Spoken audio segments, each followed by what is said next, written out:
আসসালামু আলাইকুম। আজ আমি আপনাদেরকে বানিয়ে দেখাবো বরিশালের ঐতিহ্যবাহী হাতের তৈরি মুইঠা পিঠা বা মেরা পিঠা। সেজন্য আমি নিয়ে নিয়েছি মেজারমেন্ট কাপের 2 কাপ চালের গুঁড়া।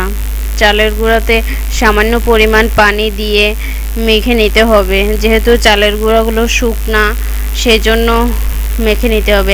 একবারে বেশি পানি দিব না, অল্প অল্প পানি দিব আর মেখে নিব। সব চালের গুঁড়ায় পানি যেন লেগে যায় সেইভাবে আলতো হাতে মাখাতে হবে। এই যে দেখুন, আমি এইভাবে মাখিয়ে নিচ্ছি, আপনারাও এইভাবে মাখিয়ে নেবেন। যখন দেখবেন হাত দিয়ে মুঠ করলে আটকে যাচ্ছে, আবার আলতো হাতে একটু নাড়া দিলে ভেঙে যাচ্ছে, তখন বুঝবেন আপনার চালের গুঁড়াটা মাখানো হয়ে গেছে। আর নিয়ে নিয়েছি কিছু চাল ভাজা। চালটা আমি আগেই ভেজে নিয়েছি। এখন আমি চুলায় একটা প্যান বসিয়ে দিয়েছি। প্যানে সেই চালের গুঁড়াটা ঢেলে দিয়েছি। চালের গুঁড়াটা ভেজে নিলে পিঠা থেকে ভালো একটা স্মেল আসে, খেতেও অসম্ভব মজার হয়। সেই জন্য চালের গুঁড়াটা ভেজে নিলেই ভালো হয়। কেউ চাইলে চালের গুঁড়াটা নাও ভাজতে পারেন, কিন্তু ভেজে নিলে সব থেকে বেশি ভালো হয়। চুলার আঁচ কমিয়ে তারপরে চালের গুঁড়াটা ভাজতে হবে, যেন চালের গুঁড়াটা লালচে হয়ে না যায়।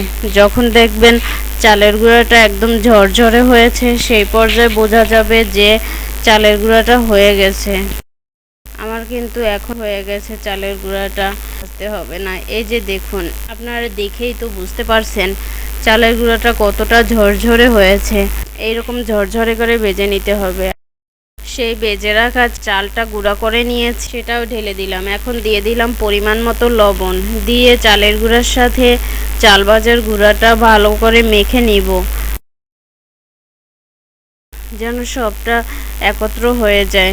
এখন নিয়ে নিয়েছি কলা। এই যে পিঠা মানে কলা তো দিতেই হবে, সেই জন্য আমি কলা নিয়েছি। আর নিয়ে নিয়েছি নারিকেল কোড়ানো। মেজারমেন্ট কাপের 1 কাপ নারিকেল কোড়ানো নিয়েছি, 1 কাপ খেজুরের গুড় নিয়েছি। 3টা, কেউ চাইলে 4-5টা কলা নিতে পারেন, অসুবিধা নাই। নিয়ে ভালো করে মাখিয়ে নিতে হবে। প্রথম পর্যায়ে পানি দেয়া যাবে না, এরকম মাখিয়ে নিতে হবে কিছু সময় চালের গুঁড়ার সাথে। তারপরে অল্প অল্প করে পানি দিতে হবে। এই যে দেখুন, আমি কিন্তু অল্প অল্প পানি দিচ্ছি আর মাখাচ্ছি। অল্প অল্প পানি দিয়ে মাখাবো, তা না হলে বেশি পানি হয়ে গেলে চালের গুঁড়ার এই ব্যাটারটা ভালো হবে না। এই যে দেখুন, আমার কিন্তু পারফেক্ট ব্যাটার বানানো হয়ে গেছে। এইভাবে মাখিয়ে নিতে হবে। এখন আমি অল্প অল্প করে হাতে নিব, নিয়ে মুঠো মুঠো করে তারপর একটু লম্বালম্বি শেপ করে বানিয়ে নিব।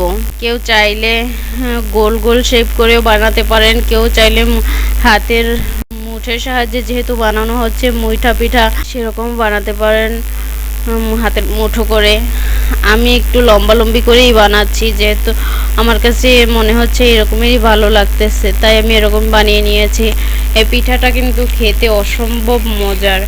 চাল ভাজার গুঁড়া দিয়ে দিয়েছি, সেই কারণে ভালো একটা স্মেল আসছে। আমার কিন্তু পিঠাগুলো বানানো হয়ে গেছে।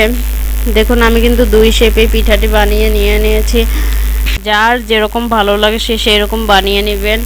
এখন আমি একটা জগে পানি আগে থেকেই ফোটাতে দিয়ে দিয়েছিলাম। পানিটা ফুটিয়ে একটা পাতিলে বসিয়ে দিয়েছি। তার মধ্যে এখন একটা নেটের উপরে দিয়ে দিচ্ছি পিঠাগুলো ভাপানোর জন্য। আমি একটার উপরে একটা দিব না, একটা করে বিছিয়ে দিব।